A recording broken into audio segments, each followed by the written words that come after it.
You know the feeling, right? We've all been there. That huge project is just sitting there, the deadline's creeping closer and closer, but suddenly you're completely fascinated with reorganizing your bookshelf. It's that universal feeling of putting off exactly what we know we need to do. So let's just dive right in and figure out how we can actually fight back against this thing. So, what's really going on here?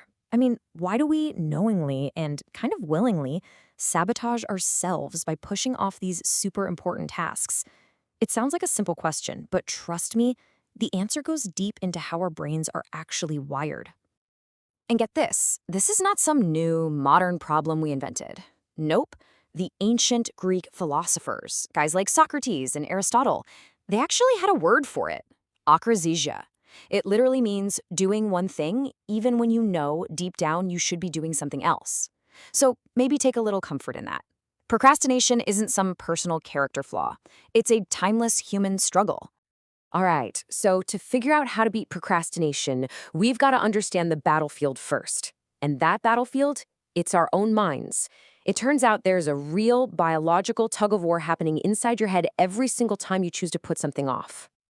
Think of it like this. There are two versions of you at war. You've got your future self, that's the planner, the one with all the big goals, like getting fit or finishing that huge project. But then you've got your present self, and that's the one who actually has to do the work. And your present self, oh, it loves instant gratification. It wants the donut now, not the long-term benefit of being healthy way down the road. It's this fundamental conflict that's really at the heart of why we procrastinate. And this internal fight, it maps directly onto the hardware in our brains. You've got the limbic system, that's the emotional, pleasure-seeking part. It's basically the voice of your present self, screaming for that immediate reward. And then you have your prefrontal cortex, which is like the rational CEO of your brain, trying to think about long-term goals. Well, in the battle for your attention, that ancient, powerful limbic system, it wins a lot. So it's not just a biological thing. There are also these really specific psychological triggers that push us to delay things.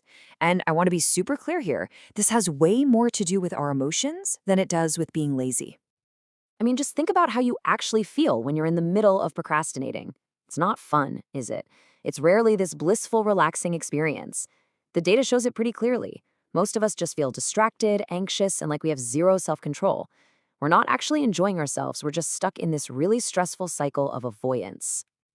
And that leads to the emotional hangover. After that temporary, fleeting relief of avoiding the task is over, what sinks in?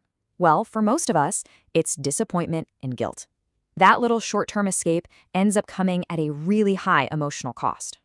Okay, so here's the absolute key to understanding all of this. Procrastination is an emotional regulation problem. We put tasks off because, on some level, they make us feel bad. Things like a fear of failure or a paralyzing kind of perfectionism where you're terrified of making even a tiny mistake. Those feelings make us want to avoid the task just to avoid the bad emotions. And of course, in today's world, we have a whole new supercharged way to avoid things.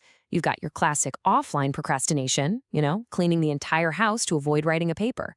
But now we also have online procrastination, which is a much, much more powerful and accessible form of delay. And why is it so powerful? Well, for one, the tools for it are literally always in our pockets. Our devices are constantly there, and the apps on them, they are masterfully designed with endless notifications and updates specifically to capture and hold our attention, pulling us away from what we're actually supposed to be doing. Okay, enough about the problem. I think we get it. Let's pivot and talk about the solution. So here it is, your anti-procrastination toolkit. We've got 4 powerful strategies you can literally start using today. Strategy number 1 is all about lowering the barrier to entry. If a task feels huge and intimidating, we're just going to avoid it.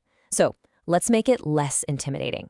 You can use the 2-minute rule. If something takes less than 2 minutes, just do it right now. No debate. For those bigger goals, shrink the very first step down to something that takes less than 2 minutes. Don't think, write a book. Think, write 1 sentence. Breaking down a huge project into tiny, manageable steps makes it so much easier to just start. And this quote just hits the nail on the head, doesn't it? The guilt and the anxiety we feel while we're avoiding the work is almost always worse than the actual effort of doing it. Once you get over that initial friction and just start, you build momentum, and the motivation, that usually follows after you begin. Okay, remember that battle between your present self and your future self? Well, this next strategy called temptation bundling is a brilliant little hack to give your present self that immediate reward it craves. You basically pair something you want to do with something you need to do. So maybe you only let yourself watch your favorite show while you're on the treadmill, or you only listen to that awesome podcast while you're doing chores. It makes the long-term goal way more appealing in the moment.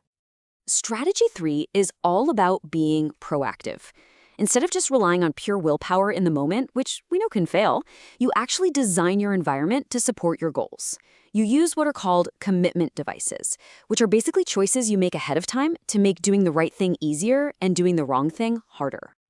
So what does this look like in real life? Well, you could use an app to block distracting websites during your work hours. You could turn off all non-essential notifications on your phone. Better yet, when it's really time to focus, physically put your phone in another room. By adding just a little bit of friction to your distractions, you make it so much easier to stay on task. And our final strategy? Well, it's a big one, and the data really backs it up.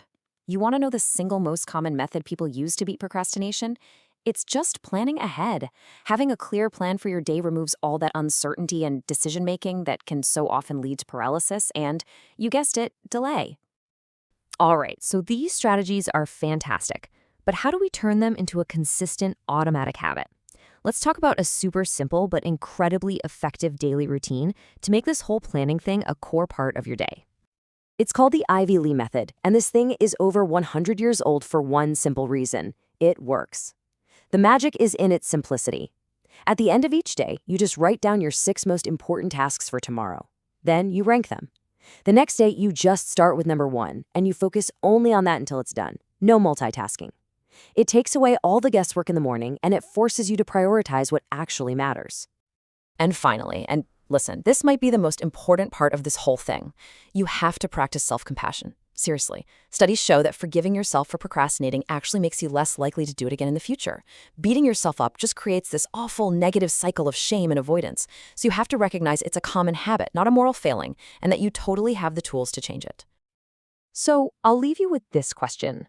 Forget about that giant, overwhelming project for just a second. What is one tiny, meaningful action you can take in the next 2 minutes to move forward? Seriously, think of one. Now go do it.